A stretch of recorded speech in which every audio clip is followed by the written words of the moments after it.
Good morning student. आज हम वंदना पाठ के प्रश्नोत्तर देखेंगे।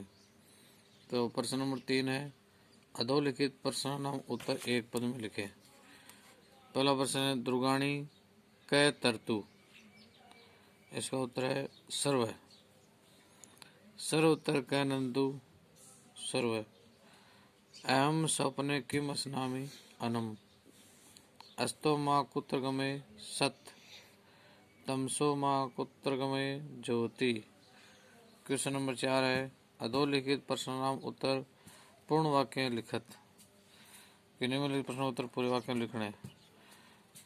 को न विभितः, तो को की जगह आ गया धो पृथ्वी च न विभितः। परस्पर विरोधिनो केस्तः, परस्पर विरोधिनो श्री सरस्वती स्तः। वंदनाया प्रथम मंत्रे का प्रार्थना करता। तो इसमें वंदना प्रथम मंत्र में किसकी प्रार्थना की गई है? प्रभु अस्मान अभयान कुत्र कुरु अस्माकम पुत्र पुत्र दीनाम पशुनाम से कल्याण सुख इति। प्रश्न नंबर 5, अधोलिखित प्रश्न मंत्रणाम हिंदी भाषा अनुवाद करना। तो ये जो मंत्र दे रखे हैं ये श्लोकों के हैं, तो इनका अनुवाद श्लोकों में अंदर आ गया। फिर अधोलिखित वाक्य नाम संस्कृत भाषा अनुवाद कर। तो ये वाक्य इसी पाठ के हैं, तो ये हिंदी में है, इनकी संस्कृत पाठ में से देख के बनानी पड़ेगी आपको।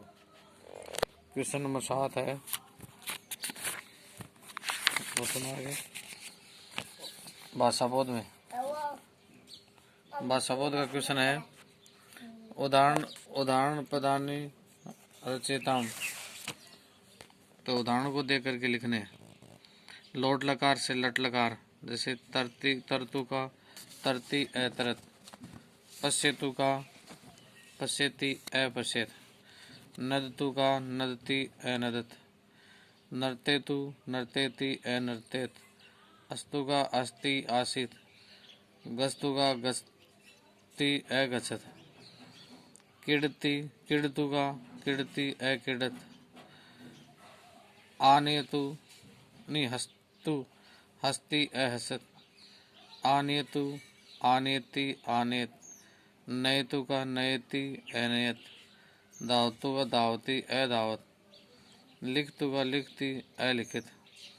तो इस प्रकार इनके क्या है, लोट लकार से लट लकार में बदलने थे इनको। अगला प्रश्न है, विलोम पदानि योजित लिखत।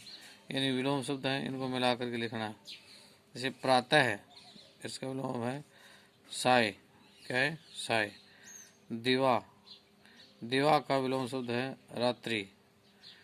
जागरणे, जागरण होने जागते रहना, तो इसका है सौपने। फिर एकतर, एकतर का क्या है? सर्वतर। तम, तम का ज्योति, क्या हुआ? ज्योति। तो इस प्रकार ये विलोम शब्द थे।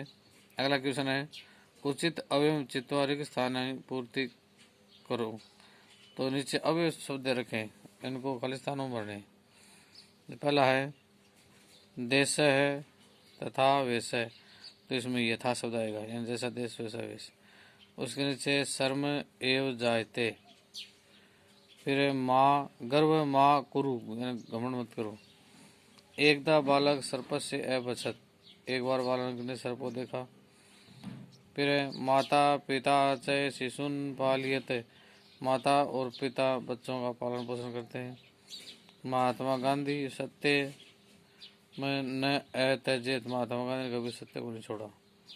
स अत्रेव अधेव गमिष्यति, मूर्खा परस्पर कलह कुर्वन्ति, तो मूर्खों से हमें आपस में कलह नहीं करना चाहिए। अब पाठात पदानि चित्वा अधोलिखित पदानाम पर्यायवाची शब्द लिखना है। अंधकार तमसो, अमृतम अमृतम, प्रसिद्धतु नंदतु, श्रेष्ठ माने भद्राणी, प्राप्यते माने आदिगम्यते, कल्याण माने शिवम, अवलोक्यते माने दर्शते हैं, काठिन्यानि माने दुर्गाणी। तो इस प्रकार इस चैप्टर के प्रश्न समाप्त हुए। अब आगे इसमें वर्ण वियोजन दे रखा है। क्या दे रखा है? वर्ण वियोजन। वो थोड़ा सा देख लो और बाकी कक्षा के अंदर पढ़ाएंगे तो उसमें और अच्छे से लिखा देंगे। इसमें वर्ण है। वर्ण किसको कहते हैं? वर्ण मुख में निकलने वाली अखंड ध्वनि को वर्ण कहते हैं। मुख से निकलने वाली अखंड ध्वनि को हम क्या कहते हैं? वर्ण कहते हैं। और वर्ण के दो भेद होते हैं, स्वर और व्यंजन। कितने होते हैं? स्वर और व्यंजन। अब इसमें मुख्य रूप से 3 भागों में बांटा है। स्वरा, व्यंजनानि, अयोगवाह, ये 3 बांटे गए। अब पहला आता है स्वर। स्वर संस्कृत भाषा में 13 बताए गए हैं। पहला है अश्व स्वर, इसमें 5 अक्षर हैं, ए ई उ री लरी। दीर्घ स्वर में 8 अक्षर हैं, आ ई री लरी, री ए ओ औ। फिर है अयोगवाह, अनुस्वार और विसर्ग। व्यंजन 33 बताए गए हैं, 25 तो स्पर्श व्यंजन और 4 अंतस्थ व्यंजन, 4 उष्ण व्यंजन। तो स्पर्श व्यंजन 25 हैं, कैसे मैं तक। कितने हैं? कैसे मैं तक। अंतस्थ व्यंजन है ये रलव है, उष्ण व्यंजन है स है।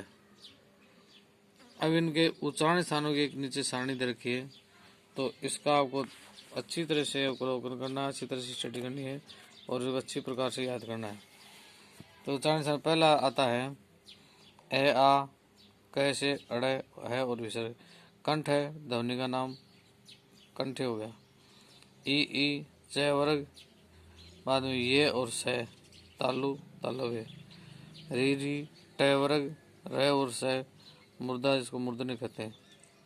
लरी और दो तय थे धने और ल और से, दंता दंते। उ प फ ब भ में ये ओष्ठों जो ओष्ठे होते हैं।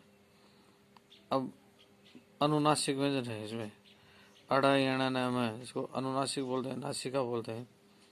ए ऐ कंठ तालु, कंठ तालव्य। और ओ औ कंठोष्ठम, कंठोष्ठे। वह दंतोष्ठम, अनुस्वार नासिका होते हैं।